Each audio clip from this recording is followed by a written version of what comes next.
겨울 끝자락. 하늘은 잿빛으로 흐리고 바람은 뼛속까지 파고드는 듯 차가웠다. 하지만 그 속에서도 한 청년은 조용히 펜을 들었다. 이름은 윤동주. 그는 시를 썼다. 그것도 일본이 금지한 조선어로. 그가 태어난 곳은 북간도의 명동촌. 조선의 국경을 넘어 세워진 작은 마을이었다. 이곳엔 나라를 잃은 사람들이 모여 살았다. 그들에게 남은 유일한 자부심은 잊히지 않은 말이었다. 윤동주의 가족은 독실한 기독교인이었다. 예배 때마다 울려 퍼지던 찬송가, 그리고 조선말로 읽던 성경은 그에게 말이 단순한 도구가 아니라 하느님께 드리는 기도이자 존재의 증거임을 일깨워 주었다. 그는 일본 유학 시절에도 한 번도 조선어를 버리지 않았다. 그것은 금지된 언어였고 들킨다면 처벌받을 수도 있었다. 하지만 그는 썼다. 하늘과 바람과 별과 시를. 그의 시 속에서 조국은 사라지지 않았다. 말이 사라지면 마음도 사라진다. 윤동주는 그것을 알고 있었다. 그래서 그는 조용히, 그러나 끝까지 모국어로 저항한 시인이었다. 북간도 명동촌에서 떠나온 소녀는 학업과 글쓰기 사이에서 첫 발을 내디뎠다. 1930년대 초반, 윤동주는 아직 어렸지만 문학과 언어가 지닌 힘을 조금씩 깨달아가고 있었다. 그의 곁에는 언제나 손몽규가 있었다. 고종 사촌이자 친구였던 손몽규는 윤동주보다 한 달 먼저 태어났지만 둘은 마치 쌍둥이처럼 붙어 지냈다. 명동 소학교 시절부터 함께 책을 읽고 함께 글을 쓰며 세상을 배워갔다. 어느 날 두 소녀는 작은 계획을 세웠다. 손으로 직접 잡지를 만들기로 한 것이다. 제목은 세명동. 펜과 종이만으로 만든 조그만 잡지였지만 그 안에는 두 소년의 꿈과 열정이 가득했다. 시를 쓰고 그림을 그리고 친구들에게 돌렸다. 그것이 그들이 세상과 소통하는 첫 번째 방식이었다. 윤동주는 잡지를 읽는 소년이기도 했다. 어린이, 신소년 같은 문예지들을 구해 읽으며 그는 조선어로 쓰인 글들이 얼마나 아름다운지 깨달았다. 매달 오는 잡지를 기다리는 것은 그에게 작은 의식이자 기쁨이었다. 하지만 집안의 기대는 달랐다. 아버지 윤병호는 아들이 의사가 되길 바랬다. 안정적이고 사람을 돕는 직업. 하지만 윤동주는 문과를 선택했다. 그 선택은 아버지를 실망시켰을지 모른다. 하지만 그에게는 분명한 이유가 있었다. 나는 사람의 몸이 아니라 사람의 마음을 고치고 싶습니다. 그는 그렇게 믿었다. 언어는 단순한 도구가 아니었다. 그것은 삶을 지키고 마음을 위로하며 시대를 기록하는 힘이었다. 평양 숭실중학교 시절, 윤동주는 본격적으로 시를 쓰기 시작했다. 초기 작품들은 어린 시절의 순수함을 담고 있었지만 그 안에는 이미 깊은 고민이 숨어 있었다. 내가 쓴 시가 누군가에게 위안이 될 수 있을까? 내 글이 부끄럽지 않을까? 그는 밤마다 일기를 썼다. 일기 속에는 시대에 대한 고민, 신앙에 대한 갈등, 그리고 자신의 부족함에 대한 부끄러움이 담겨 있었다. 그 부끄러움은 그를 더 겸손하게 만들었고 더 단단하게 만들었다. 1938년 봄, 윤동주는 연희 전문학교 문과의 문을 열었다. 새로운 세계가 그를 기다리고 있었다. 넓은 교정, 낯선 얼굴들, 그리고 조선어로 수업하는 강의실. 이곳은 아직 조국의 언어가 살아 숨쉬는 마지막 보루였다. 하지만 학교 밖 세상은 달랐다. 하숙집으로 돌아가는 길, 거리 곳곳에는 일본어 간판들이 걸려 있었다. 윤동주는 그 풍경을 지나치며 생각했다. 나는 무엇을 할 수 있을까?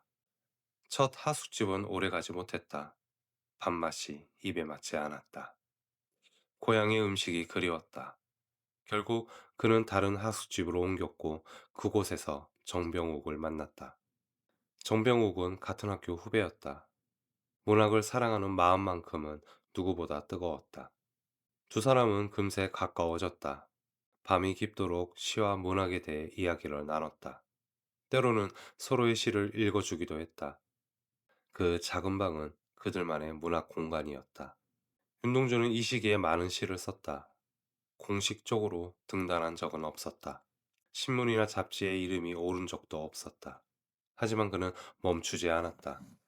등단 여부가 중요한 게 아니었다. 중요한 것은 부끄럽지 않은 시를 쓰는 것이었다.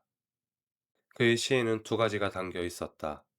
하나는 어린 시절부터 이어온 신앙적 감수성, 하느님 앞에 부끄럽지 않은 삶을 살고자 하는 마음. 다른 하나는 민족적 의식, 나라를 잃은 사람으로서의 슬픔과 책임감. 손몽규는 여전히 거리를 뛰고 있었다. 그는 비밀 독서회에 참석하고 금지된 사상서들을 몰래 돌려 읽었다. 민족주의, 사회주의, 독립운동. 그의 관심은 널로 급진적이 되어갔다. 윤동주는 그 모습을 지켜보며 불안했다. 하지만 그 역시 자신만의 방식으로 싸우고 있었다. 펜으로, 조선어로. 금지될지 모르는 언어로 시를 쓰는 것. 그것이 그의 저항이었다. 1942년 봄, 윤동주는 조용히 일본 땅을 밟았다.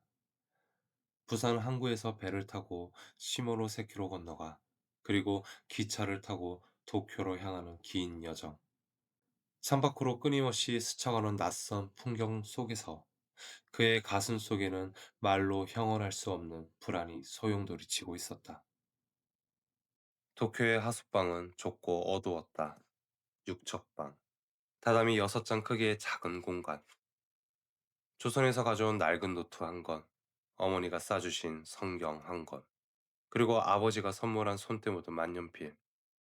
그것이 이국 땅에서 그가 기댈 수 있는 전부였다.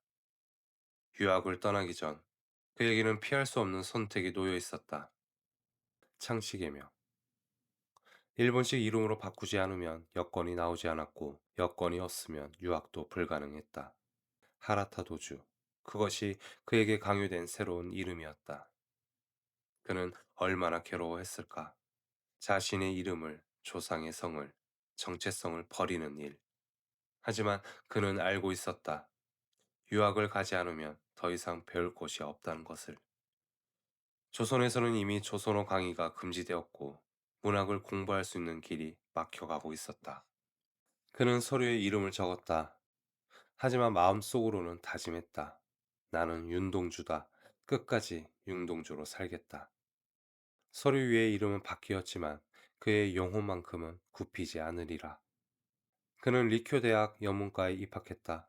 하지만 그곳에서의 생활은 그가 꿈꾸던 것과는 너무나 달랐다.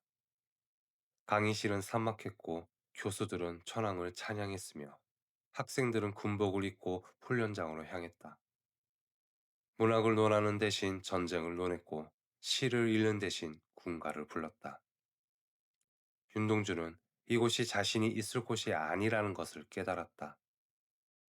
밤마다 좁은 방에 홀로 앉아 고향을 그리워하고 조선어를 그리워했다.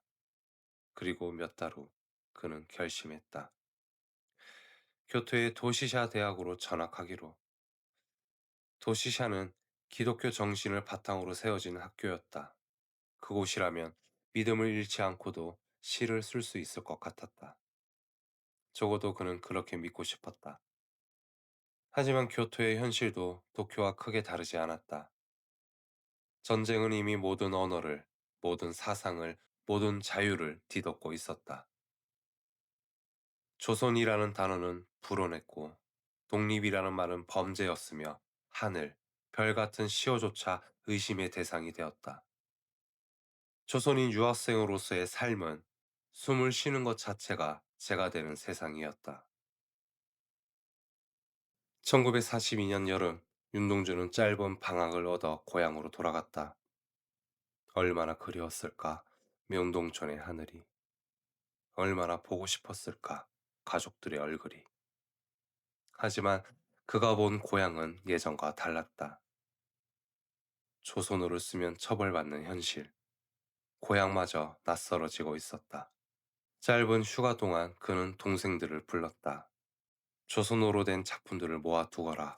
시든 소설이든 시조든 뭐든 좋으니 우리말로 쓰인 것들을 버리지 말고 모아두거라.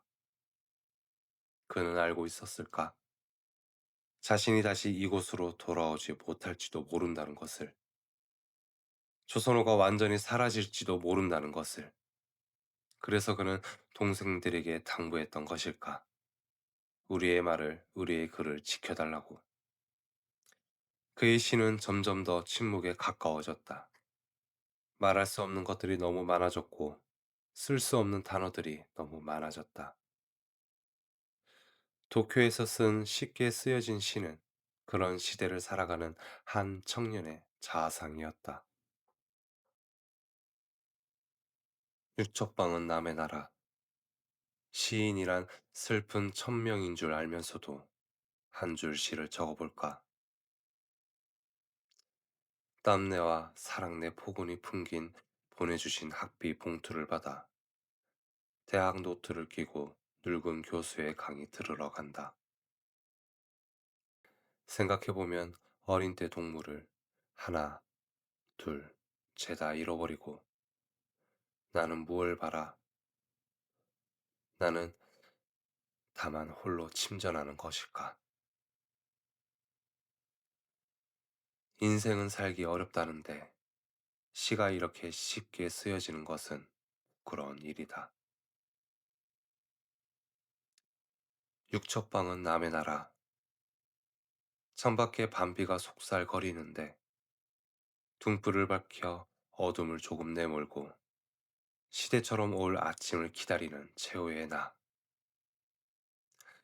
나는 나에게 작은 손을 내밀어 눈물과 위안으로 잡는 최초의 악수. 좁은 방, 눅눅한 공기, 그리고 끝없는 고독 속에서 그는 남의 나라에서 사는 자신을 낯설고도 슬프게 바라보았다.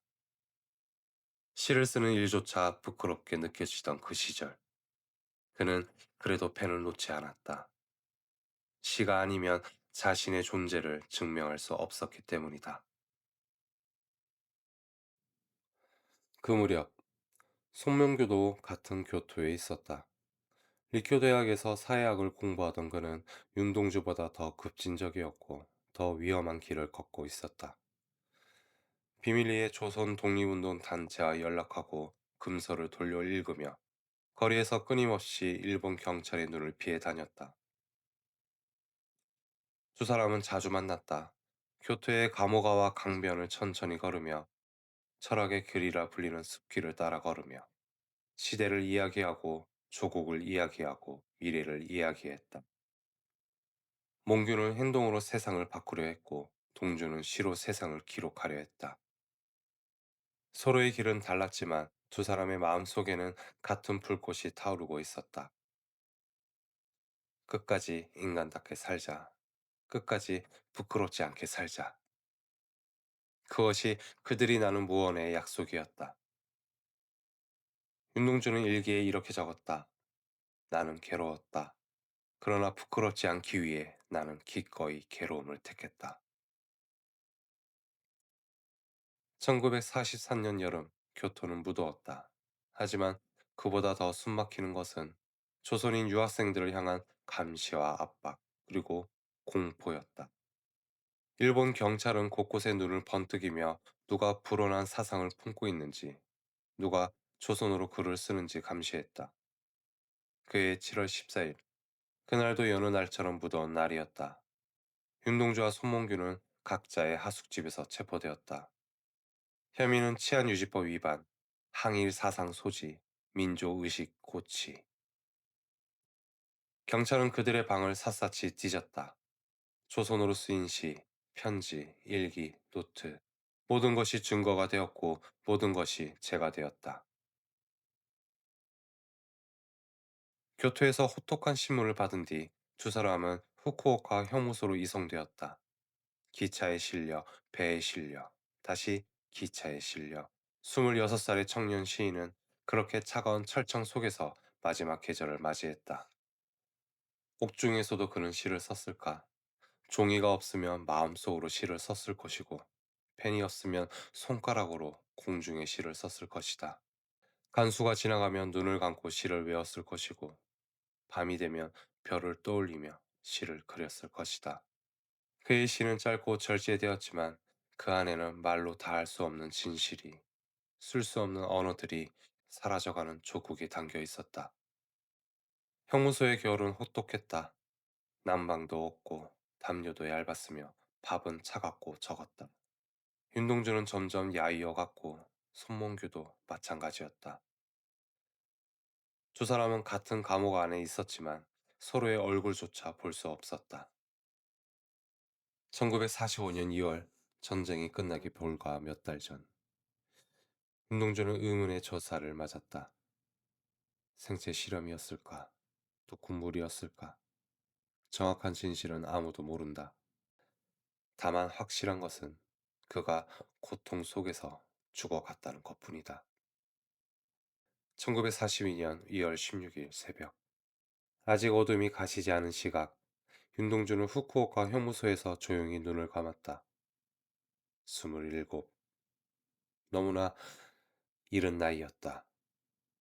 그가 그토록 사랑했던 별을 보지 못한 채, 그가 그토록 기다렸던 해방을 맞이하지 못한 채, 같은 해 3월 16일, 꼭 한 달 뒤, 손몽규 역시 같은 감옥에서 세상을 떠났다. 두 사람은 어린 시절부터 함께였고 청년 시절에도 함께였으며 죽음조차 함께였다. 가족은 뒤늦게 소식을 들었다. 아버지 윤병호는 후쿠오카로 달려갔다. 하지만 그가 본 것은 화장된 아들의 유골, 작은 상자에 담긴 하얀 뼈가루 뿐이었다. 일본 경찰은 시신도 보여주지 않았고 사인도 제대로 알려주지 않았다. 1945년 8월 15일, 해방이 왔다. 조선은 자유를 되찾았고 사람들은 거리로 쏟아져 나와 만세를 불렀다. 하지만 윤동주는 그날을 보지 못했다. 그가 그토록 기다리던, 그토록 꿈꾸던 그날을. 그의 죽음 이후 사람들은 물었다. 윤동주의 시는 어디 있는가? 그가 쓴 시들은 모두 사라진 것인가? 하지만 정병욱은 알고 있었다. 윤동주가 일본으로 떠나기 전 그에게 손으로 쓴 시집 한 권을 맡겼다는 것을. 내가 돌아오지 못하면 이것을 세상에 내주게. 그것이 윤동주의 마지막 부탁이었다. 전쟁이 끝나고 혼란이 가라앉은 뒤 정병욱은 조심스럽게 오래된 서랍을 열었다. 그 안에는 손때 묻은 육필 시집이 있었다. 하늘과 바람과 별과 시. 표지에는 윤동주의 손글씨로 제목이 적혀 있었다. 그것은 윤동주가 1941년 가을 졸업을 앞두고 자신의 시 19편을 골라 손으로 직접 베껴 만든 시집이었다. 세 권을 만들어 한 권은 자신이 간직하고 한 권은 정병욱에게, 한 권은 이양하 선배에게 맡겼던 것이다. 정병욱은 시집을 펼쳤다. 종이는 누렇게 바랬지만 글씨는 또렷했다. 한 글자 한 글자 정성스럽게 쓴 흔적이 역력했다. 그는 눈물을 닦으며 생각했다. 이것을 세상에 내놓아야 한다. 동주의 약속을 지켜야 한다. 1948년 1월 31일, 정병옥은 윤동주의 시집을 출간했다. 31편의 시가 담긴 작고 소박한 책. 표지는 꾸미 없이 단순했지만 그 안에 담긴 언어는 영원했고 빛났으며 살아있었다. 그리고 동생들이 모아둔 시와 산문들도 발견되었다. 윤동주가 여름 휴가 때 당부했던 그 말을 기억하며 동생들은 조선어로 쓰인 작품들을 조심스럽게 간직해왔던 것이다. 그렇게 해서 우리는 더 많은 윤동주의 시를 읽을 수 있게 되었다. 그의 시는 살아남았다. 80년이 지난 오늘도 여전히 빛나며 누군가의 가슴에 닿아 조용히 속삭인다. 하지만 우리가 기억해야 할 윤동주는 단지 저항 시인만이 아니다. 그는 아이들을 사랑했고 맑은 언어를 꿈꿨으며 순수한 마음으로 세상을 바라보려 했던 청년이었다. 연희 전문 시절, 윤동주는 가난했지만 조용한 사색을 즐겼다. 그는 아이들을 좋아했고 하루 중 가장 평화로운 시간은 어린이 잡지를 읽는 순간이었다. 책상 위에는 늘 어린이와 신소년이 놓여 있었고 그 속의 맑은 언어들을 따라 그는 어린이의 눈으로 세상을 바라보는 시를 꿈꿨다. 세상이 아무리 어두워도 아이들의 눈은 여전히 맑게 빛난다고 믿었다. 그가 쓴 동시 거짓부리는 그런 마음의 산물이었다. 거짓말하는 아이는 입술이 파래집니다. 입술이 파래지면 엄마한테 야단 맞습니다. 그래도 또 거짓말하는 아이는 입술이 감감해집니다. 입술이 감감해지면 아무도 몰라봅니다. 얼굴이 감감해집니다. 손발이 감감해집니다. 온 몸이 감감해지면 아무도 몰라봅니다. 짧고 단순한 동시였지만 그 속에는 정직하게 살고자 하는 마음, 부끄러움의 윤리가 고스란히 담겨 있었다. 그것은 훗날 그가 세상 앞에 내놓은 모든 시의 씨앗이기도 했다. 윤동주는 종종 이렇게 말했다고 한다. 어린아이는 부끄러움을 한다. 그래서 거짓말을 하면 얼굴이 빨개진다. 나는 그런 아이의 마음으로 살고 싶다. 윤동주의 시를 관통하는 단어가 하나 있다. 부끄러움. 그는 평생 부끄러워했다. 시를 쓰는 것도 아무것도 하지 못하는 자신도 쉽게 쓰여지는 시조차 부끄러워했다. 하지만 그 부끄러움은 자신을 꺾는 감정이 아니었다. 오히려 자신을 일으켜 세우는 힘이었다. 부끄러움은 약함이 아니다. 그것은 우리 안에 남아있는 가장 순수한 양심의 목소리다. 윤동주는 말한다. 죽는 날까지 하늘을 우러러 한 점 부끄러움이 없기를.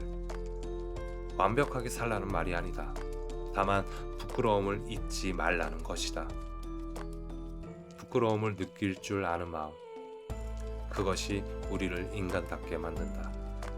오늘 밤 하늘을 한번 올려다보자. 별이 보이지 않아도 괜찮다. 다만 우리 마음속 별 하나만큼은 꺼트리지 말자. 하늘과 바람과 별과 시, 그리고 부끄러움 없는 오늘.